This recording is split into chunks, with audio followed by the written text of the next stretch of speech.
নমস্কাৰ welcome to this video. আজি ভিডিওতে আমি ADRE 2.0 কাৰণে হেল্পফুল হ'ব পৰাকৈ কিছু সম্ভাব্য প্ৰশ্ন আৰু উত্তৰ আলোচনা কৰিম। পাৰ্ট 4 হ'ব, পাৰ্ট 4 অফ MCQs। ইয়াৰ আগতে আৰু আমি তিনিটা পাৰ্ট আলোচনা কৰিছোঁ, পাৰ্ট 1, পাৰ্ট 3, পাৰ্ট 2, পাৰ্ট 3 আৰু আজি পাৰ্ট 4 হ'ব। গতিকে আৰম্ভ কৰিছোঁ আজিৰ ভিডিও। ওকে, প্ৰথম প্ৰশ্নটো হ'ল which one is the oldest paramilitary force in India? কোনটো ভাৰতৰ আটাইতকৈ পুৰণি অৰ্ধসামৰিক বাহিনী? পেৰামিলিটাৰী ফ'ৰ্চ মানে অৰ্ধসামৰিক বাহিনী। অপশ্যন কেইটা চাই ল'ব। কাৰেক্ট অপশ্যন হ'ল আছাম ৰাইফলছ। 3 নম্বৰ অপশ্যনটো correct. Next question, the first mention of ancient Kamarupa is found in the days of Samudragupta. প্ৰাচীন কামৰূপৰ প্ৰথম উল্লেখ সমুদ্ৰগুপ্তৰ ক'ত পোৱা যায়? অপশ্যন কেইটা চাই ল'ব। সমুদ্ৰগুপ্তৰ ক'ত পোৱা যায়? কাৰেক্ট অপশ্যন হ'ল এলাহাবাদ পিলাৰ ইনস্ক্ৰিপশ্যন, মানে যি শিলাস্তম্ভ এলাহাবাদ, তাত পোৱা যায় কামৰূপৰ উল্লেখ। Next question, what is the largest national park in north east India located? উত্তৰ পূব ভাৰতৰ আটাইতকৈ সৰ্ববৃহৎ ৰাষ্ট্ৰীয় উদ্যানখন কোনখন ৰাজ্যত অৱস্থিত? অপশ্যন কেইটা চাই ল'ব এবাৰ। কাৰেক্ট অপশ্যনটো হ'ল অৰুণাচল প্ৰদেশ। নামদফা নেশ্যনেল পাৰ্ক আটাইতকৈ ডাঙৰ উত্তৰ পূব ভাৰতৰ অৰুণাচল প্ৰদেশত আছে। Next question, when was the first printing press established in Assam? অসমৰ প্ৰথম ছপাশাল কেতিয়া প্ৰতিষ্ঠা হৈছিল? অপশ্যন কেইটা চাই ল'ব। কাৰেক্ট অপশ্যন হ'ল 1844, 1844 চনত অসমৰ প্ৰথম ছপাশাল প্ৰতিষ্ঠা হৈছিল। Next question, which of the following cultural institutions was born out of Assam accord in 1985? 1985 চনত যি অসম চুক্তি হৈছিল তাৰ ফলস্বৰূপে কোনখন সাংস্কৃতিক অনুষ্ঠানৰ জন্ম হৈছিল? অপশ্যন কেইটা চাই ল'ব। কাৰেক্ট অপশ্যন হ'ল Sankardev Kalakshetra. Next question, which of the following north eastern states does not share boundary with Myanmar? যিকেইখন ৰাজ্যৰ নাম দিয়া হৈছে উত্তৰ পূব ভাৰতৰ, কোনখন ৰাজ্যই ম্যানমাৰৰ সৈতে সীমা ভাগ নকৰে? ম্যানমাৰৰ সৈতে। অপশ্যন কেইটা চাই ল'ব এবাৰ। কাৰেক্ট অপশ্যন হ'ল আছাম। অসমৰ বাদে যিকেইটা ৰাজ্যৰ নাম দিয়া হৈছে, মিজোৰাম হওক, অৰুণাচল প্ৰদেশ হওক, নাগালেণ্ড হওক, আটাইকেইখন ৰাজ্যই ম্যানমাৰৰ সৈতে সীমা ভাগ কৰে। Next question, when was Kamakhya temple rebuild by Koch king Naranarayan? Koch ৰজা নৰনাৰায়ণে কেতিয়া কামাখ্যা মন্দিৰ পুনৰ নিৰ্মাণ কৰিছিল? অপশ্যন কেইটা চাই ল'ব। কাৰেক্ট অপশ্যন হ'ল 1565, 1565 চনত কামাখ্যা মন্দিৰ পুনৰ নিৰ্মাণ কৰিছিল কোচ ৰজা নৰনাৰায়ণে।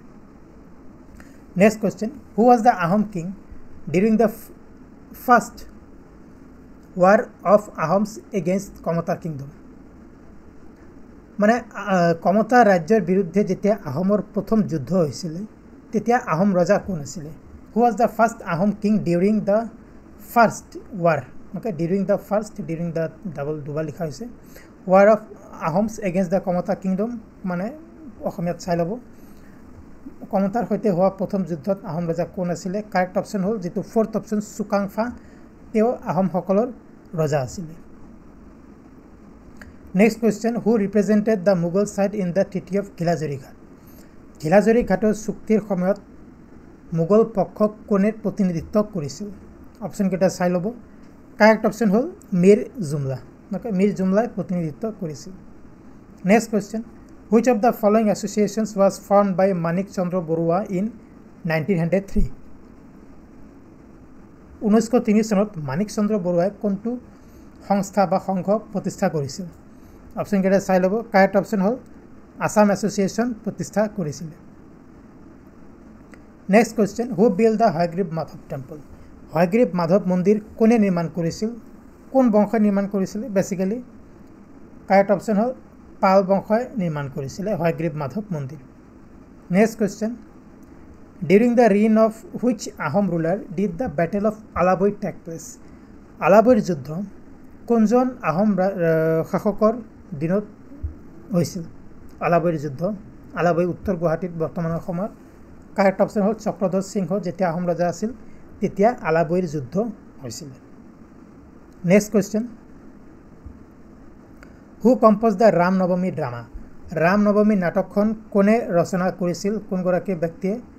কাৰেক্ট অপশন হল A Gunabhiram Barua next question in which year was NRC introduced in Assam for the first time কোনটো সনত অসমত প্ৰথমবাৰৰ কাৰণে এনআৰসি প্ৰৱৰ্তন কৰা হৈছিল কাৰেক্ট অপশন হল 1951 প্ৰথমবাৰৰ কাৰণে অসমত এনআৰসি প্ৰৱৰ্তন কৰা হৈছিল next question who develop the first Assamese font to write in computers কম্পিউটাৰত লিখিবলৈ প্ৰথম অসমীয়া ফন্ট কোনে প্ৰস্তুত কৰিছিল কাৰেক্ট অপশন হল সেইগৰাকী ব্যক্তিৰ নাম দিলীপ কে দত্ত তেখেতে প্ৰথম অসমীয়া ফন্ট প্ৰস্তুত কৰিছিল কম্পিউটাৰত লিখিবলৈ পৰৱৰ্তী প্ৰশ্ন Which of the following states is not included in the 6th schedule of Indian Constitution?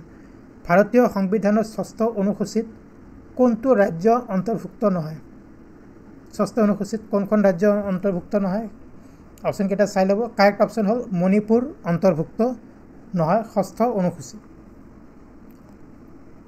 Next question When was Atal Amrit Abhijan launched by Government of Assam? Assam চৰকাৰে অটল অমৃত অভিযান কেতিয়া আৰম্ভ কৰিছিল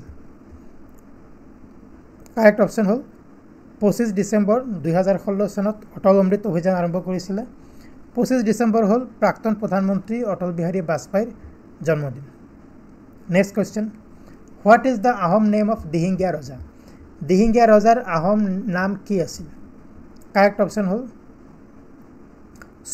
সুহুংমুং দিহিঙ্গীয়া ৰজাৰ আহোম নাম আছিল next question what was the first battle fought between the Ahoms and Mughals in 1615 1615 চনৰ পৰা আহোম আৰু মুঘলৰ সংঘাত আৰম্ভ হৈছিল আৰু প্ৰথমটো যুদ্ধ কোনখন আছিল আহোম আৰু মুঘলৰ অপশন কেইটা চাই ল'ব কাৰেক্ট অপশন হ'ল বেটেল অফ ভৰালি আৰু সেই সময়ত প্ৰতাপ সিংহ আহোমৰ ৰজা আছিল next question in which state was Jungle Bachao আন্দোলন স্টাৰ্টেড জঙ্গল বচাও আন্দোলন কোনখন ৰাজ্যত আৰম্ভ কৰা হৈছিল অপশন কেইটা চাই ল'ব কাৰেক্ট অপশন হ'ল বিহাৰত আৰম্ভ কৰা হৈছিল কিন্তু আজি মানে বিহাৰৰ যিখন জিলাত আৰম্ভ কৰা হৈছিল সেইখন জিলা আজি ঝাৰখণ্ডৰ অংশ গতিকে বন্ধুসকল এইখিনি আছিল 20টা প্ৰশ্ন এমসিকিউছ আমি আলোচনা কৰিলো আজিৰ কাৰণে আৰু যদি আপোনালোকে এডিআৰিৰ কাৰণে প্ৰিপাৰেচন কৰি আছে এইখিনি কোৱেশ্চনছ এণ্ড এনসাৰ্স আপোনালোকৰ কাৰণে হেল্পফুল হ'ব পাৰ্ট 4 আলোচনা কৰিলো